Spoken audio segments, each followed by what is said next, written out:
Olá, gente, bom dia, tudo bem? Como vocês estão? Espero que vocês estejam bem.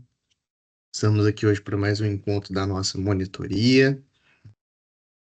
Hoje, de forma excepcional, aí, como eu falei lá no grupo, né? Vamos estar nos encontrando hoje no sábado. Tive um imprevisto ontem à noite e aí não deu para ser ontem, tivemos que mudar para hoje, mas sexta-feira que vem estaremos aqui de novo, se Deus quiser. Hoje nós vamos ver um pouco sobre os princípios gerais da execução. A execução, ela tem alguns princípios que são exclusivos dela, são peculiares dela. Um ou outro, como nós vamos ver, são parecidos, são comuns também com a fase de conhecimento, com a fase cognitiva do processo.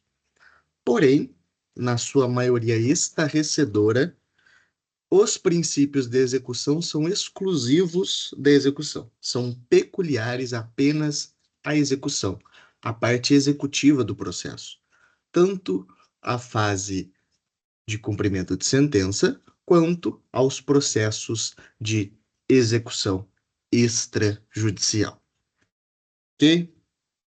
Então vamos lá, já para o primeiro princípio que nós vamos ver. Deixa eu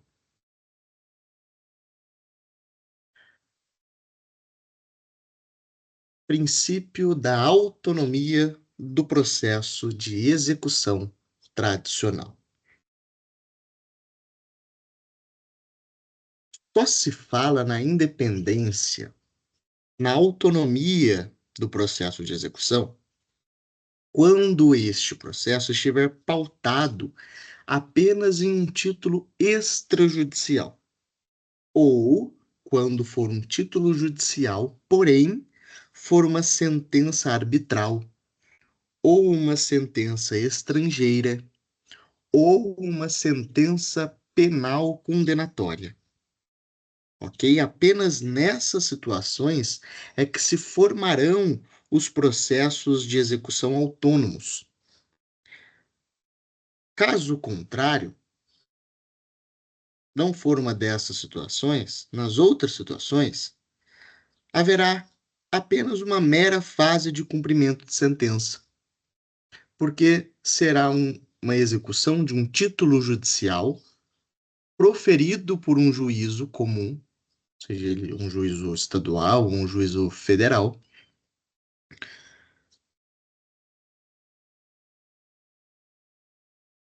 irá executar essa sentença. Com isso, a execução ela se formará em conjunto, no caso de fases de cumprimento de sentença, a execução ela se formará em conjunto com os processos antecedentes, em conjunto com a fase cognitiva, a fase de conhecimento do processo.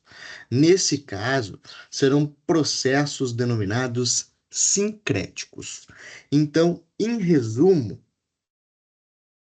só pode-se chamar de autonomia do processo de execução tradicional os processos de execução de títulos extrajudiciais ou títulos judiciais, desde que essas sentenças sejam arbitrais ou penais condenatórias ou sentenças estrangeiras, ok?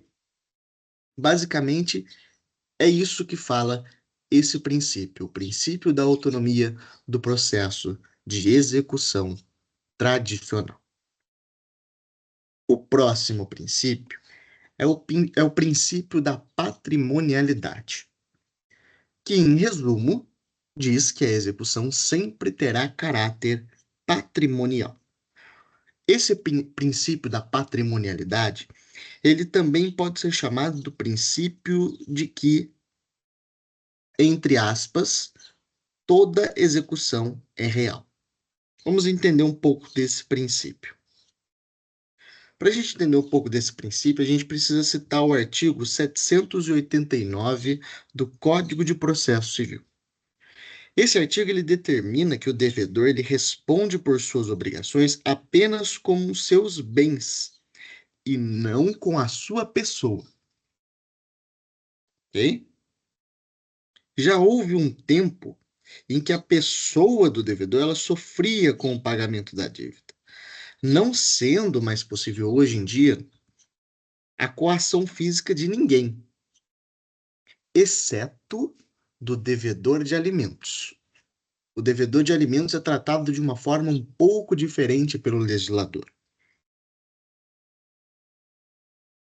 Em relação às multas diárias, estas não representam nenhuma ofensa a este princípio da patrimonialidade, já que elas estão ligadas estritamente ao patrimônio do devedor.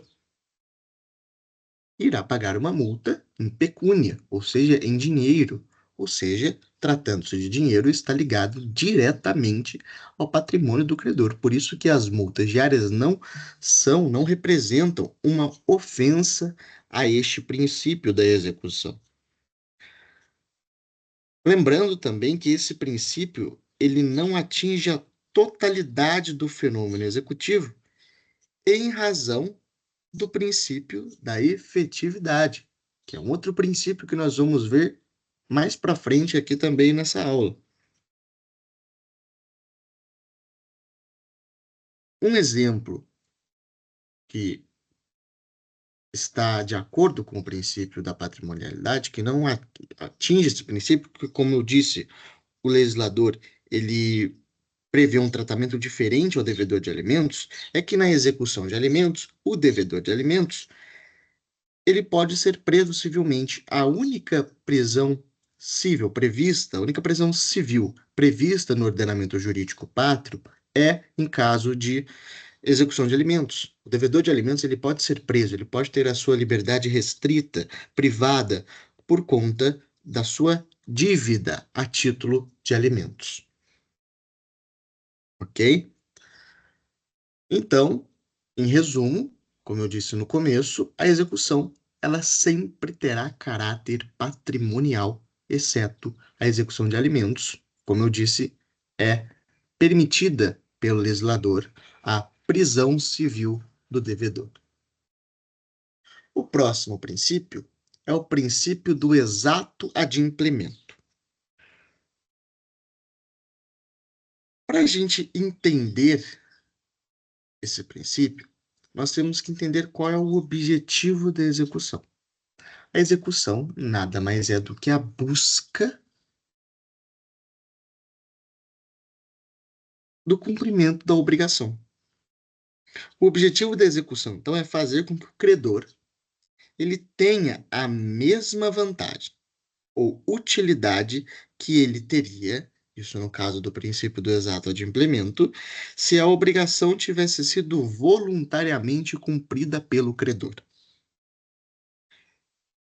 Se fracassarem as medidas de coerção, né, para a execução específica, porém, ou quando for da preferência do credor também, pode haver a conversão da obrigação em perdas e danos. Um exemplo, o juiz ele vai condenar a parte em obrigação de fazer ou não fazer, por exemplo. Caso em que o réu ele deve cumprir especificamente o que foi avançado pelo juiz. Se ele não fizer isso, o credor ele pode requerer a utilização dos mecanismos de subrogação, se for possível, ou de coerção, de maneira a pressionar este devedor ao cumprimento da obrigação. Se essa obrigação ela for fungível, é possível determinar que ela seja cumprida às custas do devedor, ou podem ser impostos meios de coerção para que o próprio devedor faça. Faça o quê? O cumprimento da sua obrigação. Se essa obrigação ela for infungível, apenas o devedor poderá cumpri-la, valendo-se o credor, para tanto, de mecanismos de coerção, evidentemente, ok? Se todos esses meios eles forem ineficazes, e ficar inviabilizado o cumprimento desta tutela específica, ou seja, desta obrigação específica, antes da conversão em perdas e danos, o juiz ele pode determinar uma eventual providência que garanta um resultado semelhante que decorreria do adimplemento. Um exemplo, para a gente entender mais ou menos, é que se o juiz determinar que o réu ele substitua uma peça de algum veículo, por exemplo, aí ele se recusa, alegando que aquela peça ela não é mais fabricada. O juiz ele pode determinar, ao invés apenas da substituição da peça, a substituição do próprio veículo em si, assegurando com isso um resultado prático equivalente. Deve ser excepcional a conversão em perdas e danos. Ela não é a regra, ela é uma exceção. E pode acontecer em dois casos, somente quando o credor preferir ou quando for impossível a tutela específica ou equivalente. Apenas nesses dois casos é que o juiz ele poderá converter em perdas e danos, somente quando o credor preferir isso ou quando for impossível a tutela específica ou equivalente, quando for impossível que aquela obrigação seja cumprida ou uma obrigação equivalente que dê o mesmo resultado seja cumprida. Somente nesses dois casos que o juiz ele vai poder converter em perdas e danos. Então, em resumo, na execução, busca-se o exato adimplemento da obrigação avançada. Por isso, o próprio nome do princípio ser esse, né? O próprio nome do princípio ele já diz o que é o princípio em si. O próximo princípio é o princípio da disponibilidade pelo credor. No processo de conhecimento, lá atrás, que nós vimos antes, o processo de cognição, a fase cognitiva do processo, o autor ele somente pode desistir livremente daquela ação antes da resposta do réu. Antes do réu ofertar a contestação ou reconvenção, ou até mesmo a contestação com reconvenção. Depois, ele só pode dispor da ação, só pode desistir da ação, se houver o consentimento do réu. Okay? Isso é lá atrás, na fase cognitiva. Aqui na fase cognitiva do processo, desculpa, aqui na fase de execução do processo, a desistência ela pode ser feita a qualquer tempo, desde que ela não seja embargada. Por quê? Afinal, a execução ela é feita no interesse de quem? No interesse do credor. Então, compete a ele avaliar se esse interesse ele persiste ou não ao longo da execução. No processo de conhecimento, é possível que, após a resposta, tenha o réu interesse no prosseguimento para obter a sentença de procedência que se reveste coisa julgada material, sentença de procedência. No processo de execução, como não há sentença de mérito, essa possibilidade ela simplesmente não existe. Porque o objetivo é a satisfação do credor, cabendo a ele decidir quando prosseguir ou não em sua busca.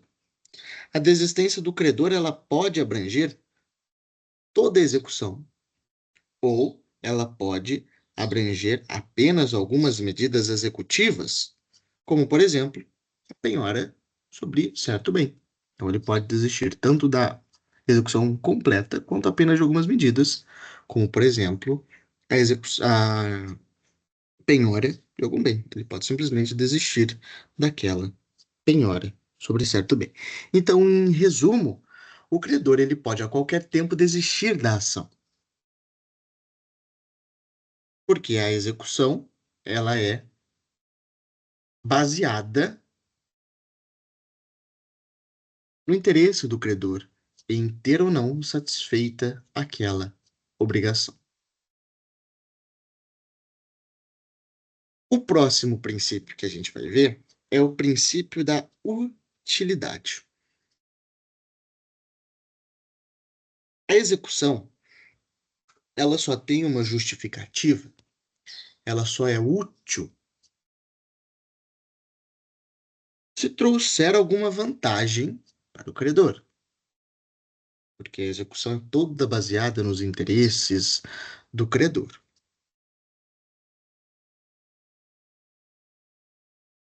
O processo, ele é um instrumento que tem como objetivo na execução, como eu disse, proporcionar o quê? A satisfação do credor, seja ela total ou seja ela parcial. Não é possível admitir que a execução prossiga quando ela vai trazer algum prejuízo ao credor, quando ela trará prejuízos ao credor.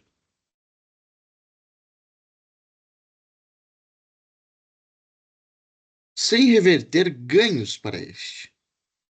Exemplo: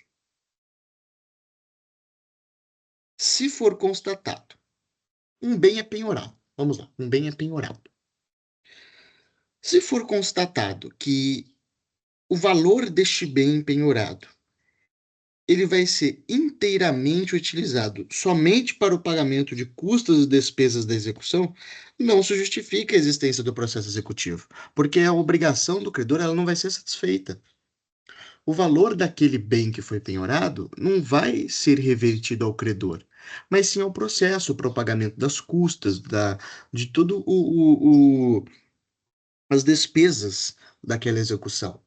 Então não tem porquê a execução, porque só existe um bem, que este bem foi penhorado, e este bem não vai ser revertido. O valor desse bem não vai ser revertido à satisfação da obrigação em relação ao credor, porque todo o valor que existe naquele bem vai ser convertido para o custeio das custas e as despesas processuais. Então, você percebe que a execução não é útil, porque não vai satisfazer a obrigação do credor. Ok?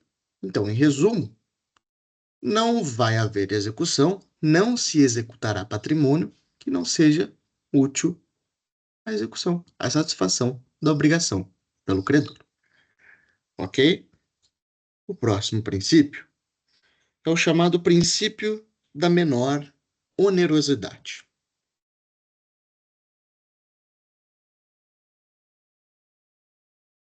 O artigo 805 do CPC, ele estabelece que quando por vários meios o credor ele puder promover a execução, o juiz ele vai mandar que se proceda pelo modo menos oneroso para o devedor, ok? Havendo meios equivalentes para alcançar a satisfação da obrigação, o juiz ele deve proferir o que cause menos gastos, menos ônus ao devedor. Mas para isso é necessário que os diferentes modos eles também sejam equivalentes, ok? No que diz respeito ao resultado pretendido pelo credor. Um exemplo: o devedor ele não pode requerer a substituição da penhora em dinheiro ou do faturamento de sua empresa por outros, de mais difícil liquidação, sustentando que essa é a forma menos onerosa. Pode ser sim menos onerosa para ele, mas é mais gravosa para o credor. E não se esqueça, não podemos esquecer que a execução ela é estabelecida para a satisfação do credor e não do devedor. Então, a substituição somente ela vai ser deferida se não prejudicar o credor, assegurando a este um meio equivalente de satisfação para os seus próprios interesses, que é sobre isso que é pautada a execução. De outro lado, não pode também a execução ser utilizada pelo credor para impor ao devedor incômodos ou outras humilhações desnecessárias. O juiz ele deve conduzir o processo, a fase executiva ou o processo de execução autônomo, em busca da satisfação do credor, mas sem ônus desnecessários ao devedor. Então, em resumo, a execução ela vai ocorrer de modo a onerar menos possível o devedor, limitando ao objetivo final da execução, que qual é? A satisfação da obrigação.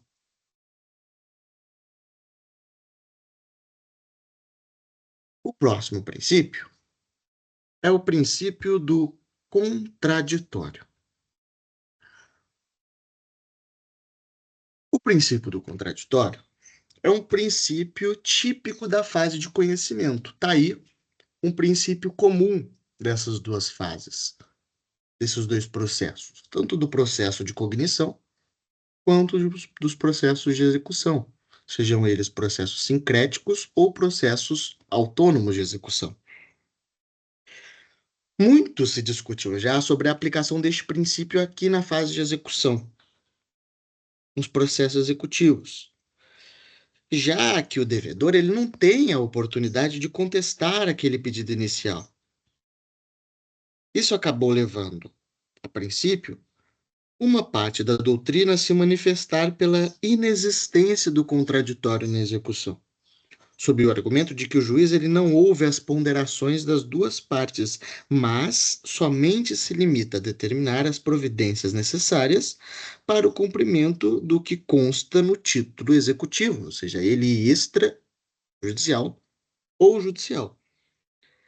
A defesa eventual do devedor na execução ela fica restrita aos embargos, os embargos de execução que têm uma natureza de processo de conhecimento, não tem uma natureza de execução.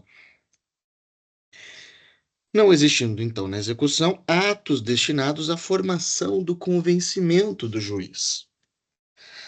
Sabemos que efetivamente não existe na execução uma sentença de mérito, como eu disse anteriormente. Assim, o juiz ele não ouvirá as partes de modo a formar a sua convicção mesmo. Porque já foi declarado quem tem a razão daquela lide no título judicial, no título executivo.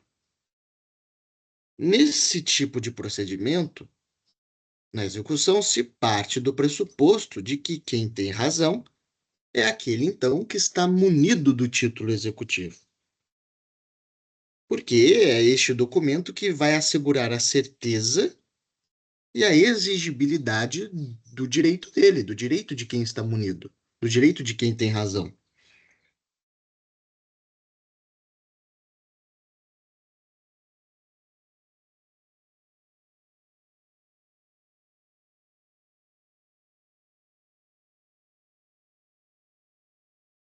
Porém, na execução, pode o devedor, por meio de seu advogado, acompanhar de modo integral a execução.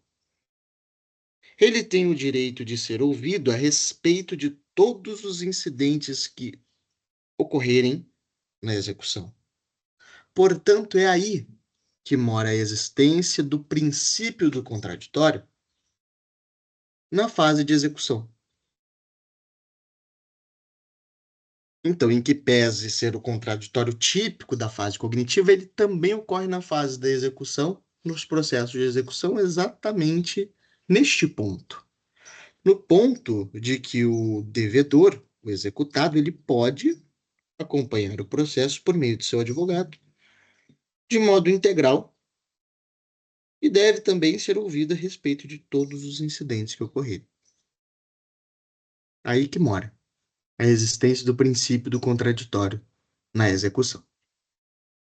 Passando para o próximo princípio, nós temos o princípio da efetividade.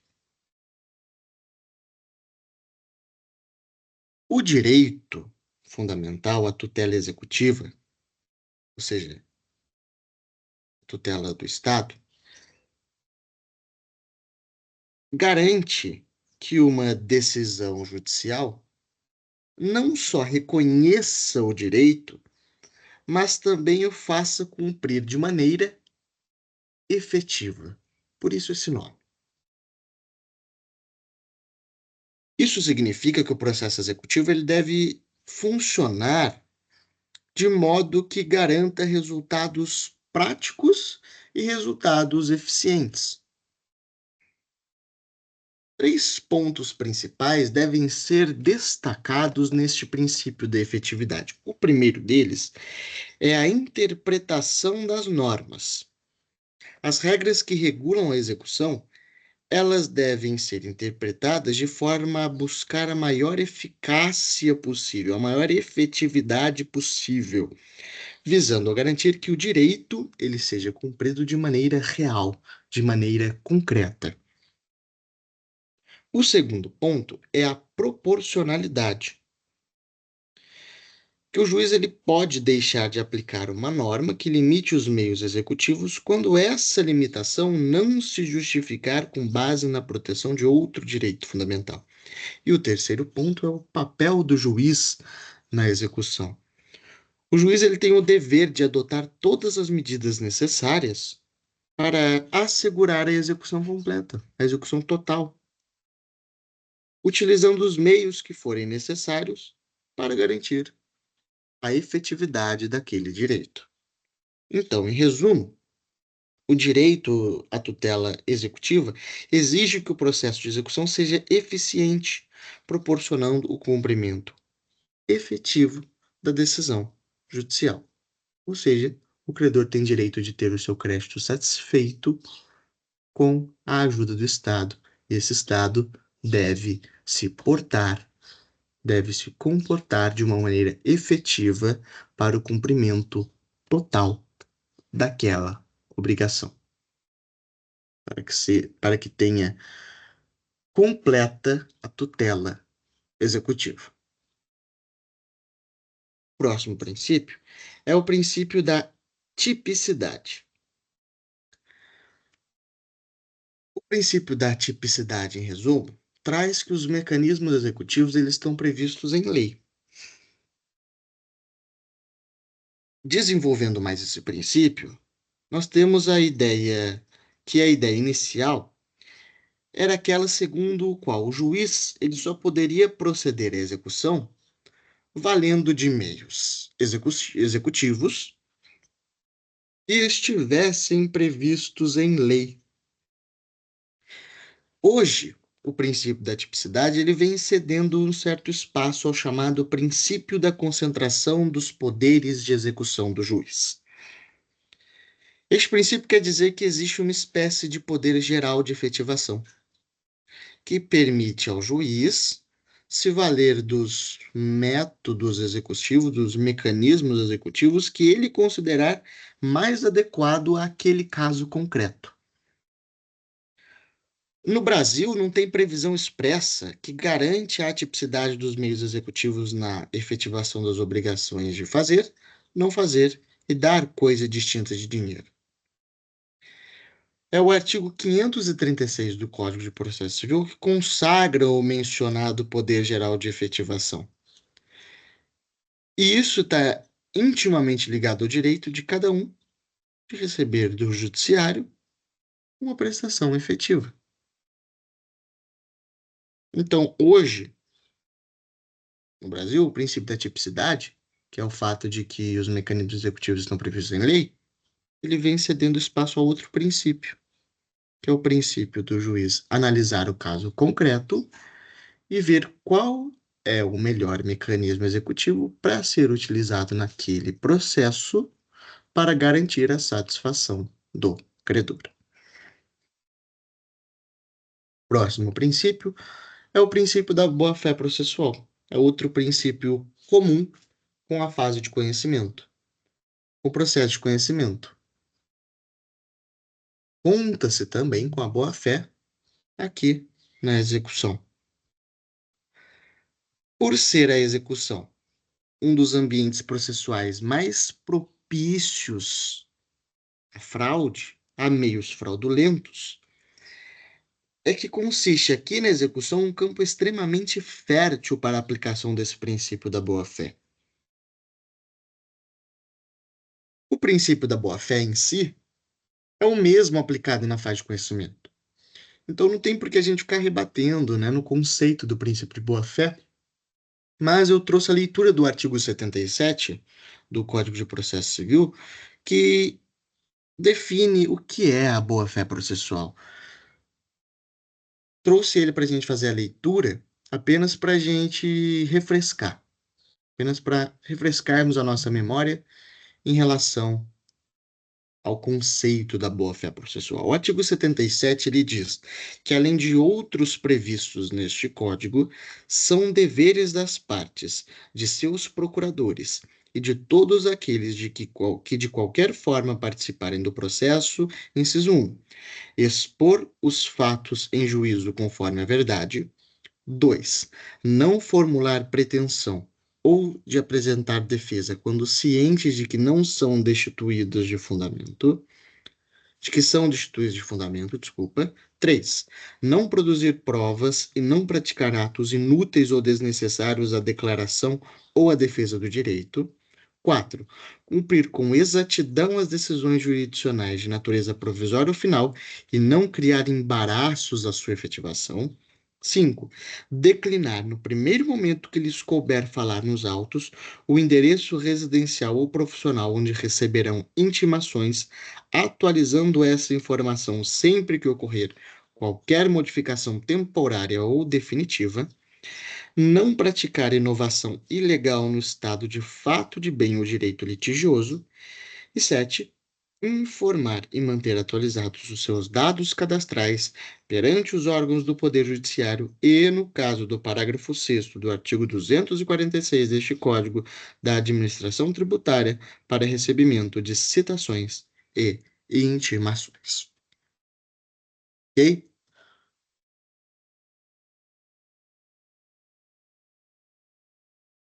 Prosseguindo, nós temos como próximo princípio o princípio da cooperação. O princípio da cooperação é o princípio que pode ser extraído de outros dois princípios: o princípio do contraditório e o princípio da boa-fé, que a gente acabou de ver. Por esse princípio se reforça a ética processual, com o aprimoramento do diálogo entre as partes e também o diálogo com o órgão jurisdicional, com o Estado. Exemplo: é manifestação do princípio da cooperação a exigência de que o executado, que pretende impugnar o valor da execução, ele também apresente o valor que ele reputa ser devido. Seria um comportamento da parte dele não cooperativo afirmar que a cobrança é excessiva sem simultaneamente dizer qual é o valor correto. Ele está indo contra o princípio da cooperação, porque ele estaria sendo cooperativo, ele, além de alegar que o valor não é o correto, ele também apresentasse o valor correto, o valor devido. Agora, se ele apenas alegar que o valor não é devido, não é correto, mas não apresentar qual é o valor devido em si, ele não vai estar sendo cooperativo, ele vai estar indo contra o princípio da cooperação. Então, o princípio da cooperação nada mais é do que o princípio que conta com a cooperação das partes na execução, que as partes sejam cooperativas entre si e também entre partes e o órgão jurisdicional. Ok, já caminhando para o final da nossa aula, nós temos o princípio da proporcionalidade.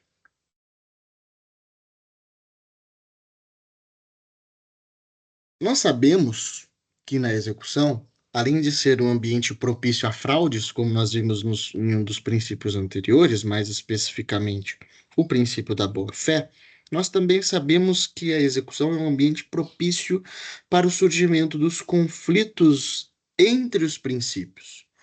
Então, os princípios eles também podem entrar em conflitos. Um exemplo disso é o conflito na execução entre o princípio da efetividade e o princípio da dignidade da pessoa humana, que é um princípio constitucional previsto em todos os âmbitos do direito. Neste caso, ou seja, aliás, em todos os casos onde houver, sumiu a palavra, conflitos, onde houver conflitos entre os princípios, dar-se-á primazia à dignidade da pessoa humana. Então, em resumo, o que está literalmente escrito no slide, que na execução também será necessário ponderar os princípios, de forma a dar primazia ao princípio da dignidade da pessoa humana. Então, toda vez que houver conflitos de princípios, dar-se-á primazia à dignidade da pessoa humana. Quando houver um conflito com o princípio exatamente da dignidade da pessoa humana, obviamente dar-se-á primazia a esse. Porém, se houver entre dois princípios que não seja a dignidade da pessoa humana, será analisado qual deles será mais assim condizente com a dignidade da pessoa humana e dar-se-á prioridade a esse princípio. O penúltimo princípio que nós vamos ver é o princípio da adequação. Adequação, ó. Princípio da adequação.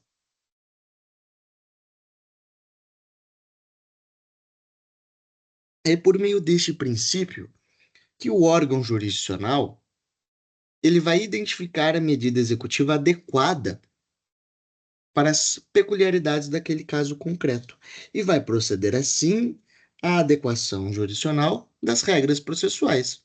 Por exemplo, a previsão da prisão civil como meio de coerção para efetivar a prestação alimentícia, ela revela-se uma aplicação do princípio da adequação objetiva. Por quê? Porque o direito aos alimentos ele impõe um meio coercitivo mais energético, qual seja ele a prisão civil. Ok?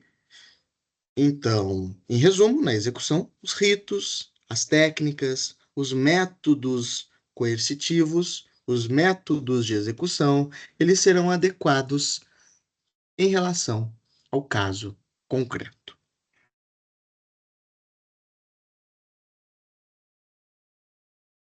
O último princípio que nós vamos ver é o princípio do desfecho único, que é por meio deste princípio que o único fim normal do processo executivo ou da fase executiva, em casos de processos sincréticos, é a satisfação do crédito do credor, do crédito exequendo. Foi o que nós falamos ao longo da aula inteira.